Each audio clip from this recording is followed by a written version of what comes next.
Welcome back. If you're oldie but goodie, welcome back. If you're brand new, welcome. I am super excited to have you here today. If you haven't joined my group, The Natural Hair Beauty Shop on Facebook, I'm going to put it right here and I'll leave a link below. Please make sure that you join that group.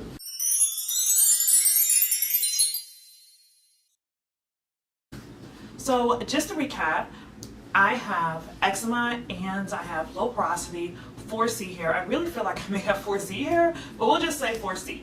Very 4C hair and low porosity. And I get eczema in my scalp. And so because I get eczema in my scalp, it makes my hair extremely coarse, as well as my scalp gets very dry. Now, I want to establish a normal amount of shedding for your hair. A normal amount of shedding, the average human sheds anywhere from 50 to 100 strands of hair a day with shedding. If you have excessive shedding and you're trying to come up with ways to treat your excessive shedding, then this is definitely a video for you. I want to give you all some quick solutions that I have done to minimize and stop my excessive shedding. I want to remind you that I do have eczema in my scalp, so some of the things I do for my scalp, you may not have to go and do that much for your scalp, but it could help your scalp as well. The first advice I have is to seek medical help. Even if you decide that you don't want to go and get a prescription for the shedding of your hair, seeking medical help is good because you will get a medical profession to diagnose or identify the exact problem and the exact reason why your hair is shedding. I know this one is really hard for a lot of people to do, but definitely decrease stress. Look at your job, look at the people that you have in your life, just look at your life in general, and anything that is a stressor, eliminate it. Anything that's a constant and negative stressor, you can either eliminate it or you can control your response to it. So at your job, if someone is stressing you out, you have a supervisor who's stressing you out, take time out during the day to take deep breaths. Take time out during the day to walk around the office. Take time out to give yourself positive affirmations. Keep goals on your desk or at your work to remind you about why you are at that job. If all of those don't work, you may have to start looking for a new job, because not only can stress cause your hair to shed excessively due to hormones, stress can also cause you to gain weight, and stress is extremely unhealthy for your body in general. And no job, person, or place is worth your health or your hair. Make sure you have a healthy and well-balanced diet. Make sure that you get enough protein in your diet and you're getting enough vitamins in your diet. I'm going to leave a link below to vitamins that aid in hair growth and aid in helping to make your hair strong, and some of the foods that actually give you those vitamins.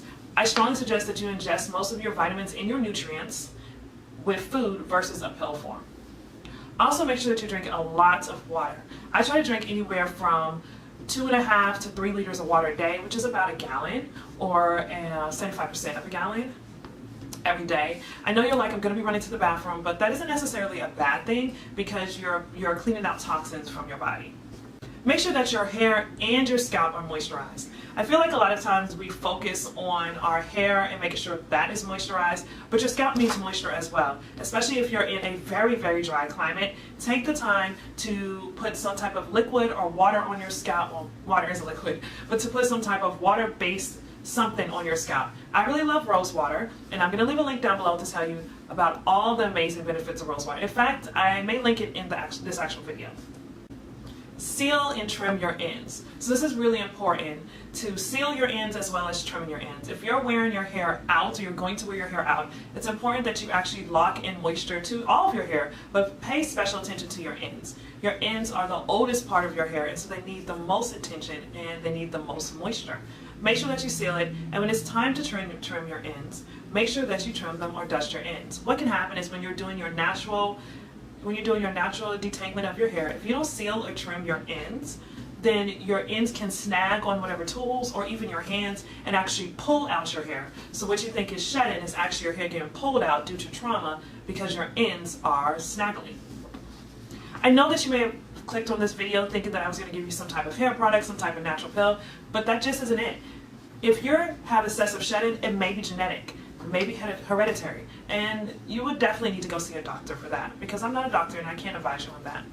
However, I really feel like a lot of videos focus on take this pill, do this product, and it'll stop shedding. It'll stop excessive shedding, but it really won't, because excessive shedding is really something that comes from the inside of your body. It's something that's going on with your body, and a lot of times your hair sheds excessively because something is off balance in your body. Reflect, look at what you were going through during that time when you had excessive shedding, and make the necessary changes so that you can have a healthy life and a healthy head of hair.